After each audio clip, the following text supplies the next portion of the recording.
horns who wanted to see Covenant up close.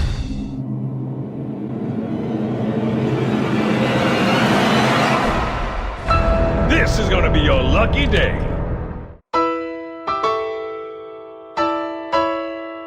The West has always seemed to have an issue when it came to using religious themes or iconography in video games. While many Eastern game companies are okay with playing with religion and even showing holy figures, this hasn't really been the case here in the States, with heavy religious censorship starting in the early 80s and staying with us even today. So when you do see a religion brought up in most Western games, it's usually something like, "Praise the Maker and his infinite wisdom." Given this, I find it surprising that one of the most intelligent uses of religion in Western games happens to come from one of the most mainstream games of all time, Halo.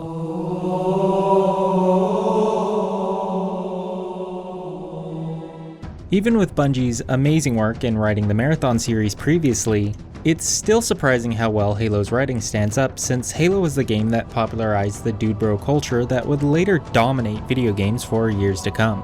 One of the most eagerly awaited video games finally goes on sale. Preparing to rewrite retail history. Video game is expected to have bigger first-day revenues than any movie has ever had an opening day at the box office. Video gamers across the country are anxiously awaiting the midnight release of a game called Halo 2.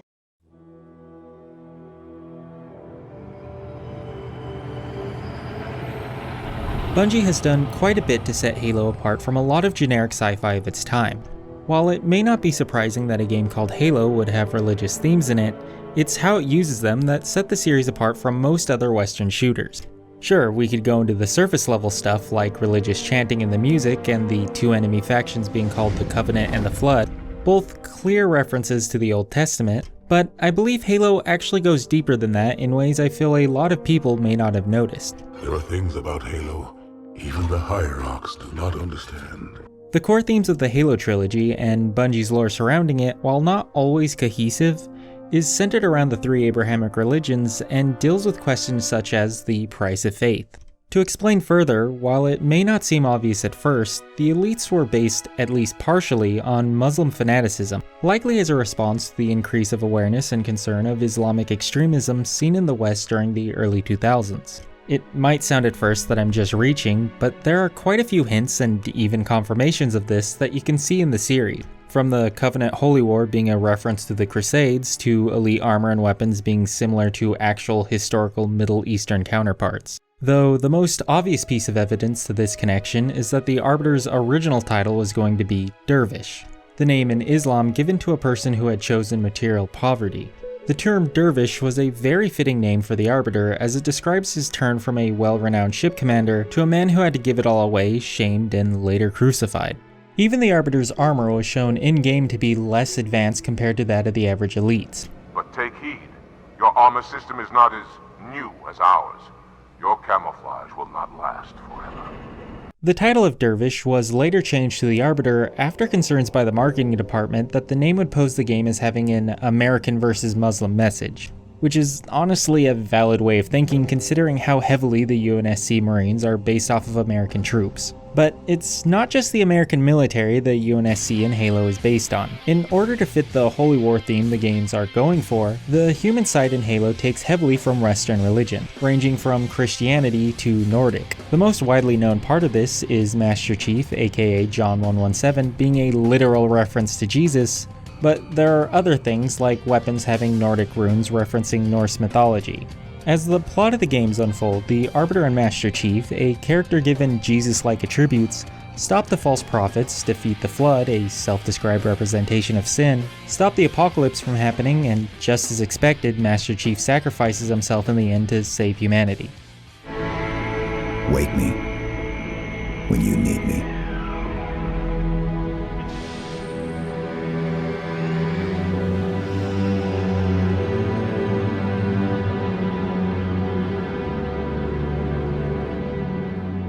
Basically, Halo is an abridged retelling of the Old and New Testament where Jesus dies in order to save humanity from the first sin, except with aliens and plasma swords added.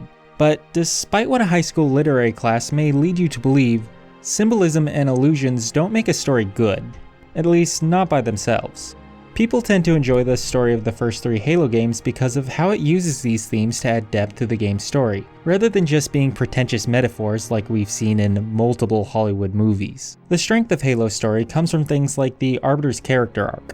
Seeing the Arbiter slowly realize the blind fanaticism he held was wrong, and seeing his path of redemption greatly humanized him and the elites as a whole. Oftentimes, writers have a difficult time making non-human entities relatable to human viewers. Despite that the elites have a way of life and belief system quite different from most of the people who play the Halo games, and despite that the elites up until Halo 2 were mostly just an enemy unit for the player to kill, Bungie was able to use parallels to real-world religion to humanize them while still having the elites feel like an alien species with a different way of thinking and set of values from the people who play the games.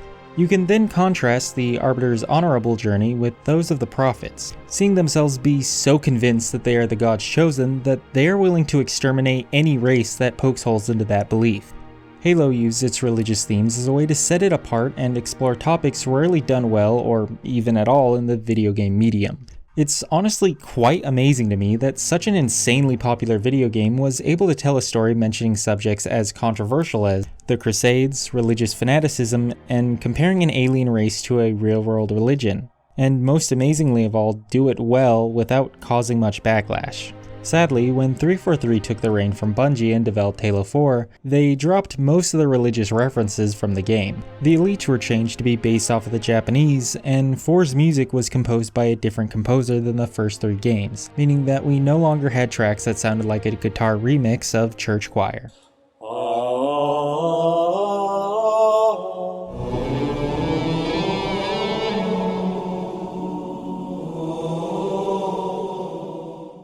Also, the game's story had very little to do with any holy book. Sure, you could say that once you do the whole kill Jesus thing, like what happened in 3, there isn't much left of the New Testament to take from, but I don't think this is an excuse to cut ties from the religious themes of the series. After all, the plot of Halo 4 involving Master Chief finding a new planet could have been converted to tie in with the Book of Mormon, given that the Book of Mormon describes how Jesus supposedly traveled across the new land known as America. The 2 warring factions you fight in the game could have been turned to represent the 2 warring factions the Book of Mormon described in pre-contact America too. And if you think Mormons would be offended by it, well, they're pretty much used to it considering the Ender's Game series is still going on to this day. It's not very subtle about where it got its inspirations from. I feel the major reason 343 changed the religious subtext from the series was because, like many changes 343 changed for their Halo games, they were done in order to play it safe. People complain about Halo 4 and 5 having sprint and how it hurt Halo's gameplay, and while I agree, I think 343's removal of religious themes also hurt the series just as much. I don't expect 343 to make a sudden reversal and add these aspects back into Halo Infinite, and I've made peace with that. In the modern gaming landscape, companies generally try to avoid controversy more so than ever, but I feel that video games are like every other medium and should get the chance to explore religious themes. While Halo might stand out in Western gaming for its use of religion, classic sci-fi is riddled with religious themes and callbacks. The exploration of human faith has added a lot to literature, and I feel the censorship or self-censorship of this topic in the industry is just another reminder that the medium is hardly treated better than it was back in the 80s or 90s. Nintendo used to censor crosses in order to prevent outrage from soccer moms. Today, companies are scared to allude to real religion because they don't want to receive outrage from any number of interest groups. But I think Halo shows that that fear may not be warranted. Maybe like classic sci-fi of the 1950s, developers should feel free to explore topics even if it might make a few people uncomfortable. Take care, Arbiter. What you say is heresy. Is it? Not only is it a great way to set yourself apart from the competition, but as Halo has shown, it won't prevent you from gaining popularity either. See ya.